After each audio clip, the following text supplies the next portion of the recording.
So another Soulsborne marathon is now completed. We actually beat all the games using a Reaper or a Scythe, whatever you want to call them. Now these are actually going to be pretty highly respected dexterity based weapons because one, they look really cool and they're not really that powerful as well. When you compare these to other dexterity weapons or even other polearm weapons, they tend to be on the weaker end. They always end up getting like a trade-off in like good damage because they have the gimmick of just doing more damage around shields or just having bleed. So in a lot of cases, scythes can actually be somewhat underpowered, but that is not to say that they cannot be viable because there are plenty of really good options on this list. Now the Reaper class itself was actually introduced in Dark Souls 2. So in Dark Souls 1 and Demon Souls, they were actually classified as halberds or polearms. So in terms of this list, for those games in particular, if there is actually a polearm or a halberd that has the word scythe in it, then it's going to be qualified to make it to the list. Now, in terms of the rest of the criteria, it's just the exact same as I always do. It's based on how useful the weapon is in its own game. So if some weapon is actually really good in its own game, it's going to get higher on the list. If a weapon is pretty average in its own game, then it's going to get lower on the list. Anyway, you guys should know how these videos work by now, so let's just get into it.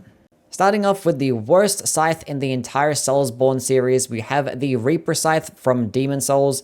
Now, I don't have gameplay for this because this is actually exclusive to the remake, and it's a pre-order bonus, which I did pre-order the game, and I did play it day one when it first came out on the PS5, but you had to pre-order the digital version. I had the physical copy, so I just don't get this weapon, but that's not the reason as to why it's going to get at the bottom. The main reason is because this is basically just a weapon skin. It's essentially a cosmetic because it's identical to the War Scythe in every way. Exact same range, same moveset, same damage, bleed build-up requirements, scalings, weight. It's all identical. The only difference is obviously the way it looks.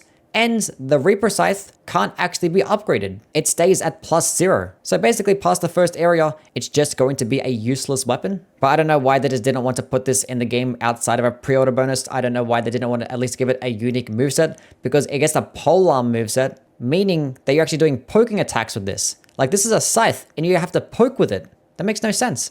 Number 22, we have the Great Machete, which is a Dark Souls 2 Reaper. Now, Reapers in this game are, for lack of a better term, complete fucking dog shit. There is literally no other way to describe them. They are just that bad for a plethora of reasons. Now, the main one being is because sweet spot damage exists. Now, sweet spot damage means you actually have to hit with a blade in particular to actually do good damage. If you don't hit with a blade and you hit with the hilt instead or the handle, you're going to be doing less damage, which is a concept in all the other Souls games, excluding Elden Ring. But it's just way worse in Dark Souls 2 because if you miss with the blade, you're doing 2 to 3 times less damage, which that is absurd. And if the moveset was decent, it could probably be possible, but the movesets aren't even that good. The follow-up light attack that you get has less range than your first initial light attack. So basically, you're just never going to hit your entire combo with the blade itself. You're just always going to either just miss or just do less damage. And these things are also just kind of slow for how much damage they actually can output. And their stats are just so bad. They get some of the worst stats out of all the classes. All of these scythes get 110 counter damage and only 15 poise damage. That is so trash. Every other polearm gets way better stats. Halberds will get you 120 counter damage and upwards of 40 poise damage. Even katanas get more poise damage than a great scythe. Why is a katana staggering better than a great scythe? I'll never understand. And those things will get 150 counter damage on top of that. Now, typically the trade-off for a scythe having pretty poor damage is going to be the fact that it can do some chip damage through shields and have bleed. But the chip damage through the shields is not even that good. It's like 20 or 30%, where in the other games it could be upwards of like 70 or even 80% sometimes. And these scythes don't even get bleed. I think only one of these scythes actually get blood loss build up, which I guess is not the worst thing in Dark Souls 2 because bleed is kind of shit anyway. They also get some of the worst durability as well, like they're just going to break almost every single time that you use these things. And the most comical thing about all of this, every single one of these are just completely obnoxious to try and acquire. Like not a single one of these scythes is actually easy to get. They're all just like so out of the way. But with that little rant done, the Great Machete. Yeah, this one sucks because it just gets some of the worst damage in the class. It's probably the most annoying one to acquire. And it just gets the worst moveset too. The light attack combo actually gets like a horizontal swipe, which can be pretty decent, but your heavy attack already gets that. So losing access to like a downward chop when two-handed can be kind of annoying, especially if you're in tight corridors. Otherwise, your weapon will just like deflect off the wall 1,000 times. And typically with that two-handed moveset, the downward poke actually pushes the enemy towards you, to which your follow-up attack that actually has less range might actually connect. Doesn't really happen that often, but it might connect. Whereas for this weapon, you're just going to miss like every single time because the first swing knocks them backwards and your second swing has way less range that is just going to miss like every single time. So yeah, this thing sucks. Number 21, the Scythe of Nahar Armor, another Dark Souls 2 Reaper.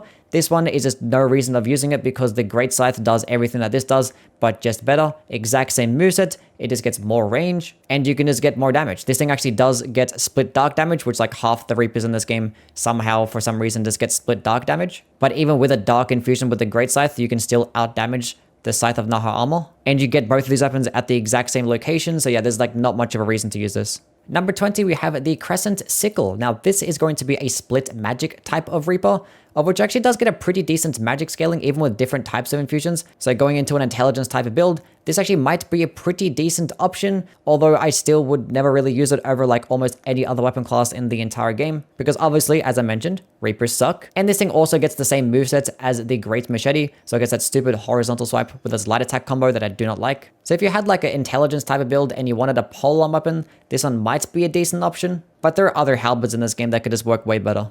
At number 19, we have the Scythe of Wands. Now, this is another Reaper that gets split dark damage. It does get a pretty decent dark type scaling, and the damage output can actually be pretty high. It also does get a unique heavy attack too. Does hit like multiple times pretty quickly, and that damage output can actually be somewhat decent, especially if you hit with the entire heavy attack combo. Now, the problem with this is that the range isn't too good, and the stamina cost is just way too high. Like, you need to have a lot of endurance to really benefit of using this.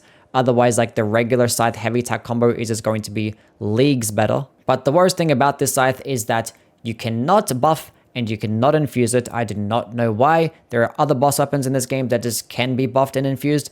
Don't know why this one couldn't be. You literally get it off the final boss in the game. And they're kind of already nerfed it by shrinking it a whole bunch. Like, I don't know why Nashandra's Scythe is so long, but when we get it, it's tiny. But yeah, this was actually close to being a good weapon. If it could just be infused, it would be. But unfortunately, it's not. Number 18, we have the Full Moon Sickle. Now, this is actually going to be your lone Scythe in the game that actually does get passive bleed, which in a PvE setting, kind of shit, is probably more useful in PvP. But this actually can get some of the highest bleed buildup in the entire game, especially if you power stance it. Pair this alongside a bleed type of infusion, and you can actually output a bunch of blood loss buildup. But the reason why bleed is still not going to be that good in this game is because hardly any enemies can actually be bled out, and poison is just going to be the much better status effects to have. Because without the bleed, it's just going to be a pretty mediocre weapon, gets average damage, gets very poor range. So against most of the enemies in this game that are just going to be immune to bleed, the Great Scythe is just going to be the better option. Which, at number 17, we have the Great Scythe, the Dark Souls 2 Great Scythe. This one is going to be one of the better scythes in this game, but you know, it's still a scythe, so it's still gonna suck ass. But it does get some nice damage, and it gets some really good range. Does get the average Scythe moveset, which is going to be like the best Scythe moveset to have. Now, unfortunately, the annoying thing about having a Scythe with really good range is that it's kind of harder to hit with the sweet spot. You have to like really focus on your positioning and being at that certain type of distance. Whereas with like a shorter type of weapon, you can kind of afford by just being really close to the enemy and still benefiting. It's probably just a personal thing, but I just find it easier to hit with a sweet spot with a smaller type of weapon, of which the Great Scythe is just not going to be that short. And there are other scythes in this game that can just do more damage as well. Number 18, we have the Scythe of the Forlorn. Now, this weapon is just going to be a direct upgrade to the Scythe of Want, because it gets very similar scalings, does get that split dark damage, doesn't get as good as dark damage as the Scythe of Want, but at least this one actually can be infused and can be buffed, so therefore it's just going to result in higher damage, and it also does get a little bit of bleed as well. Not going to get as much as the Full Moon Sickle, so you're not going to really proc bleed much, but it does get bleed, so you can't really complain. Now, the best thing about this weapon is that it does pair nicely alongside a poison type of build. It makes the dark scaling actually better with a poison infusion than actually a dark infusion, which is pretty funny. And obviously poison is just the best status effect to have in the entire game. Does really good damage over time. Now, this weapon actually also does get the same two-handed heavy attack as the Scythe of Want, that like little flurry attack, which I do want to like because it does some really nice damage. But as I mentioned before, the range that it gets and the stamina cost just make me not want to really use it like ever. The regular Scythe heavy attack combo is just way more rewarding, but the most unfortunate thing about the weapon is going to be the fact that you need to be hollowed to actually benefit of doing good damage. Meaning that you basically always have to have your health cut in half or cut in a quarter, depending if you're actually going to use the Ring of Binding, just to benefit of good damage, because yeah, without the hollowing effect, you're just going to be doing really, really bad damage. And also, just like the Scythe of Want, it actually is going to be on the heavier side and have higher requirements, so trying to power stance it can be kind of a problem.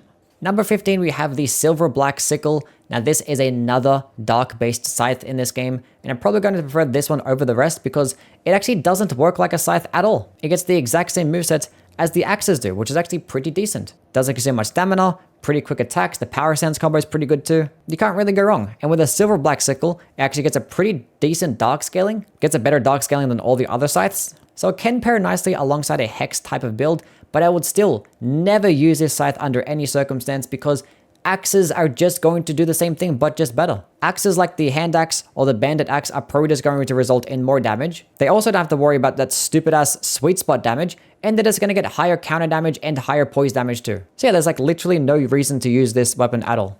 Number 14, we have the Bone Scythe, which is the best scythe to have in Dark Souls 2, which is definitely not saying much, but the reason as to why it's the best one, it gets the regular Great Scythe moveset, which is like the best moveset to have with the scythes, and it gets the most damage too. That's basically it. It's still not going to be that good because it is on the shorter side, even though I did mention how I do like shorter types of scythes better, because it kind of just pairs nicely alongside the sweet spot damage, or at least just makes it not as frustrating. But the most unfortunate thing about this weapon is the fact that it gets a 20 dexterity requirement, but it doesn't get a dexterity scaling at all.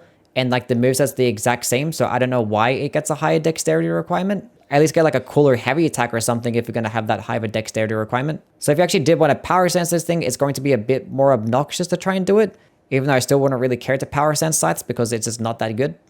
Now finally removing ourselves from the cesspool of which is the Dark Souls 2 Reapers, in number 13 we have the Dark Souls 3 Great Scythe, which Reapers in this game, they're pretty decent. They're nothing too crazy, they do everything pretty well, but they don't really do anything the best. They're going to be outclassed by a lot of other dexterity weapons in this game, especially curved swords and straight swords, but they can be pretty cool. One thing I actually really like about the scythes in this game is that they sound really nice. The light attack combos have that really nice clank sound to them. I think they sound pretty badass. But yes, as for the Great Scythe though, this one is just going to be your basic scythe. You can get it earlier on. You get some average range, average damage, average blood loss build up. Nothing too crazy. It's just going to be outclassed by the other scythes in this game. Number 12, we have the Pontiff Knight Great Scythe, which is another Dark Souls 3 Reaper. Now, this one actually does have the unique benefit of doing both Frost and Bleed build up at the exact same time, because with its weapon art, which is also called Frost, actually does add some Frost build up to the weapon, and also causes Frost build up in that little AoE animation that it actually does get, which actually does help it proc pretty quickly. But I'm probably still not going to value this one as much because it does get the least amount of range out of all the scythes. It also gets some of the worst damage too. Even with its S scaling that it can get in dexterity, the Great Corvian Scythe and the Great Scythe can just both outdamage it. And putting a frost buff on those weapons is basically just going to do the same thing, but just make it perform more damage and just have a damaging weapon art to pair alongside with it. And also this thing just gets like a random faith requirement for whatever reason. I don't really know why. There's probably some lore reason, but it just gets a 12 faith requirement with no scaling. But I kind of wish the weapon art actually did boost the damage alongside just giving you more frost, because it definitely is lacking in the damage department. Number 11, we have the Winged Scythe from Elden Ring. Now, how I feel about the Dark Souls 3 scythes is how I feel about the scythes in this game. They do everything really good, but they don't do anything the best. So they're kind of just like flat, mediocre types of weapons. And as for the Winged Scythe, I'm going to value this one the least because I don't really see much of a use for this thing in PvE. It is going to be mainly a PvP type weapon. Because one, it does do holy damage, which is the worst damage type to have in PvE. And two, its weapon skill does stop enemies from healing, which outside of fighting NPCs in PvE, it's going to be useless. And also the weapon skill is basically the exact same thing as Loretta Slash, but Loretta Slash could just arguably be better because you could put that on any type of polearm, and you could pair it alongside a cold infusion or a magic infusion, of which is going to do more damage than the Wing Scythe and potentially do another status effect. But the Wing Scythe still has the purpose of doing a bit more stance damage, does do 8 more stance damage than Loretta Slash does do, which is a pretty considerable difference, and the fact that it does stop NPCs from healing means that it can be good for some parts of the game, but I'm still not going to value it that much. Number 10, we have the Dark Souls 1 Scythe. Now, yes, this thing doesn't really look like the scythes that we're used to seeing. It kind of looks more like a glaive, but it's called a scythe, so we're going to go with it. Now, as I mentioned at the beginning of the video, there are actually no Reaper classes in Dark Souls 1 or Demon Souls, so this weapon actually does fall under the Halberd category, of which Halberds are just going to be the best weapon class in Dark Souls 1, and it kind of isn't even close. These things just have amazing range, really good stagger potential, some of the best movesets, and just really good damage. And you don't even need to hit with a sweet spot to actually benefit off that damage as well. Now, the reason why this scythe is not probably going to get higher on the list is because other halberds are just going to be better. The Gargoyle's halberd is just going to be like the exact same moveset, but just more damage. The regular halberd can perform better too, as can the Black Knight halberd and obviously the Great Scythe. These are just all going to be much better options to have. So it's an amazing weapon, but it's just like outclassed by a lot of other halberds. Number 9, we have the Elden Ring Scythe. Now, this is actually one of 2 Reapers in this game that can be infused alongside the Grave Scythe. I am going to prefer the Grave Scythe more because it just does more damage. In basically every single type of infusion, it's just going to outperform it. But one benefit that the regular Scythe actually does have is a unique heavy attack, and I actually like this heavy attack more than just a regular Reaper heavy attack, because it actually does do this cool double swiping attack, which is going to be a longer animation, but the first part of it actually does come out quicker, and against smaller types of enemies, that means they're going to get staggered quicker, and it can also help proc status effects faster as well, and being that you're using a Scythe, you're going to get access to bleed, you can go double down into that, and it can proc it pretty quickly. But yeah, outside of that charged heavy attack build, the Grave Scythe is just going to be the better option with like almost every other type of build. Number 8, we have the Demon Souls War Scythe. Now, yes, doesn't look like a Scythe, but it's a polearm and it has Scythe in the name, so it's going to be on the list. Now, this weapon, as I mentioned, is a polearm, of which polearms and Demon Souls are actually pretty decent. Get pretty quick attacks, get very nice movesets that can output some nice damage. They do have to benefit off that sweet spot damage to do really good damage, of which there actually is a ring in this game, in the Master's Ring, that actually does further improve your sweet spot damage. So your damage output can actually be really good. Now, I would like to put this weapon higher on the list, but unfortunately, I think the Meridian Hammer is just going to be the better polearm weapon. Although it does get very similar damage and very similar scalings, it does actually just get blunt damage over slashing damage, which blunt damage is just going to be better in this game. And the Meridian Hammer can be paired with Blessed Infusions, of which Blessed Infusions is probably one of the better infusion types in the entire game. It is going to be one of the better, if not the best type of faith weapon in the entire game, when paired alongside a Blessed Infusion. Because outside of that, the only benefit that the War Scythe actually does have is it gets blood loss built up. But unfortunately in Demon Souls, blood loss is completely trash. It's like some terrible damage over time effect that like almost every boss in the entire game is just immune to. Number 7, we have the Dark Souls 1 Life Hunt Scythe, which this is an extremely deadly weapon for the player and the enemy, because this thing actually does do blood loss build up to yourself as well as other people. Now, the blood loss build up is, yeah, pretty insane. You get hit with a whole bunch of blood loss build up every single time that you hit an enemy, and every single time that you do proc bleed on yourself, you take 50% damage, which this means that this weapon's actually doing 50% bleed damage, which against a lot of enemies, that's obviously really good, but against yourself, not good. But yeah, going up against bosses that actually can be bled out, this thing can be one of the best weapons in the entire game. And if you have the Blood Bite ring or the Blood Shield on, you're probably not going to proc bleed on yourself in certain types of boss fights, of which it can just be an amazing option. But the reason why I'm not going to put it higher on the list is because the Great Scythe exists and that weapon just gets more damage. It can also be buffed to where it can improve the damage even further. It gets way more range as well. It's lighter, gets less requirements. The only downside to the Great Scythe over the Life Hunt Scythe is that it does get only 30% blood loss build up compared to the 50% that the Life Hunt Scythe gets, which obviously is going to be the main reason why the Life Hunt Scythe doesn't get that low on the list despite it being directly outclassed by the Great Scythe, but I still wouldn't really use it much. Number 6, we have the Burial Blade from Bloodborne. Now, I'm going to mention it now, as I mentioned in all my other videos. This list is based on how well it performs in its own game.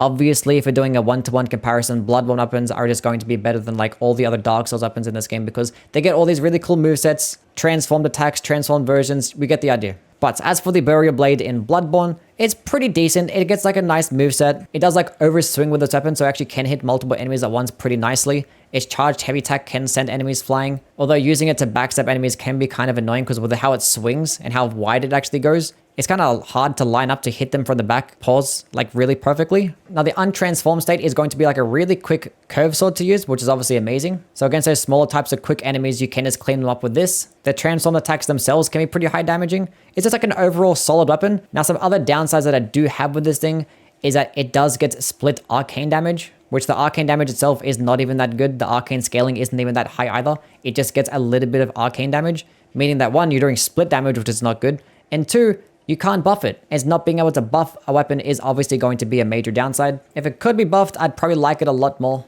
But the way it stands right now, I think there are many other weapons in this game that can just perform better.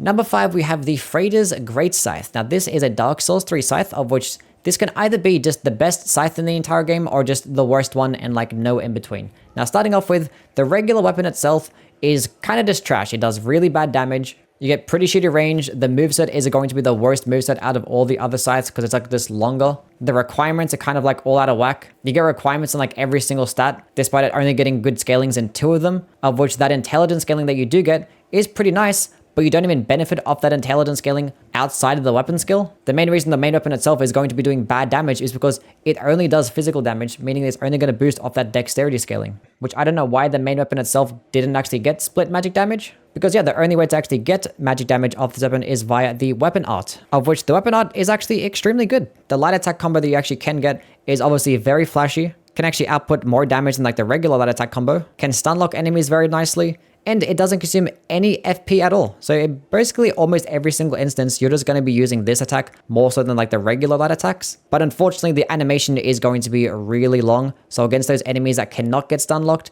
it's going to be pretty shitty to have because you're going to trade out a whole bunch. And with how low the damage output can be with this weapon, you're probably not going to be winning that trade. But for me, the best thing about this weapon is going to be the weapon art R2, which does summon this pretty cool AoE attack that can be pretty high damaging, procs Frostbite very quickly. And being that you're doing it in an AoE, it can hit multiple enemies at once. Now, I guess the only downside to this is that it doesn't like explode straight away. So against more mobile types of enemies, you're probably going to miss with it, but it is actually still pretty good. But overall, this weapon is obviously very flashy. People are going to like it with how the way it looks. Going to be one of the more fun weapons to use in the entire game. But the fact that this weapon actually has some of the worst range out of all the other Reapers, also doesn't get bleed, it weighs a lot more, can get some of the worst damage output, I'm just not going to value it as much. But the reason it's going to get into the top 5 is because the light attack combo that you get with the weapon art is just so good at stun locking smaller types of enemies that it could just trivialize half the game. Number 4, we have the Grave Scythe from Elden Ring. Now this is going to be your strength-based scythe in this game. It does get the most damage out of all the other scythes, and it's going to be very useful because it does do bleed, which bleed is obviously amazing in this game, and it does more damage than all the other polearms that actually do bleed as well. Meaning that if you're using specific types of polearm Ashes of War, the Grave Scythe is just going to be the best pairing. Spinning Strikes being the main one I can think of. If you want to use this weapon skill, the best weapon to pair it alongside with would be the Grave Scythe. It's just going to output the most damage, do some of the best blood loss build up. The weapon also does give you a little bit of boost to your vitality stat, which is nothing really crazy, but it is going to mean more damage negation. And most importantly, the weapon looks really cool.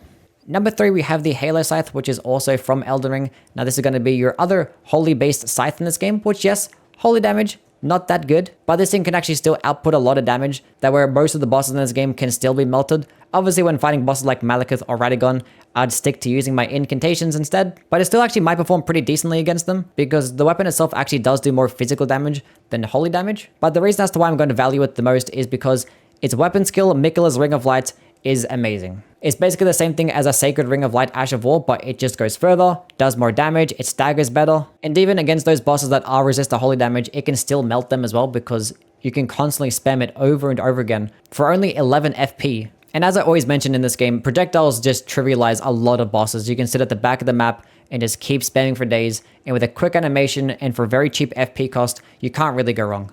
Number 2, we have the Great Corvian Scythe. Now, I consider this one to be the best Reaper in the entire game because it gets the most range, gets the most damage, and it gets the most blood loss build up too. Basically, everything that you really need in just one package. Now, the trade-off being is that it does actually do blood loss build up to yourself with every single time that you hit an enemy, very similar to the Life Hunt Scythe. However, it's very negligible to the point that it's never going to really proc bleed on yourself unless maybe you're fighting the Deacons of the Deep, and that is basically it. I did like an entire playthrough with this thing using the Great Corvian Scythe, and I didn't proc bleed on myself a single time. But yeah, this thing gets an S scaling in dexterity with a sharp infusion. Pair this alongside many types of buffs, so you can just output a lot of damage. You can go into a hollow type of infusion, go all into luck, put on Karthus Rouge as well, and you get some of the best bleed build up in the entire game too. And as for its weapon skill, Neck Swipe, it's nothing too crazy. I don't really like the hit detection of it. I wish it was like more of a horizontal swipe compared to like a diagonal swipe. But it is a nice way to do chip damage around a shield because it actually can do 80% damage through shields. And it actually is pretty cheap, so you can't really go wrong. But yeah, for all those reasons, I consider the Great Corvian Scythe to be the best one in Dark Souls 3.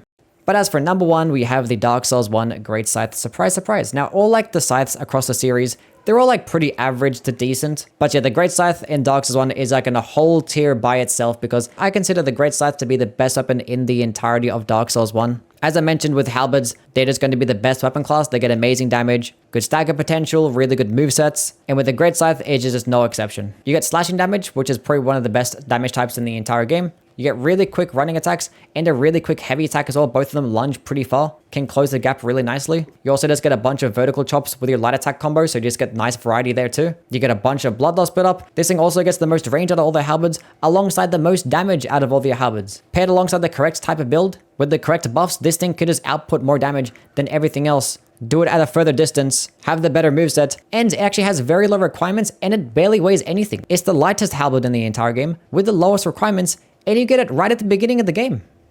Anyway, that is the video now complete. As always, please do let me know what your opinions are down in the comments below, and do like and subscribe because I do have a bunch more videos coming out along the way. The next marathon is probably going to be the curved greatswords. And if you want to see these runs, definitely check me out on Twitch. I'm live there every day doing random marathons or random challenge runs. So yeah, definitely give me a follow there. Anyway, catch you guys around. Bye.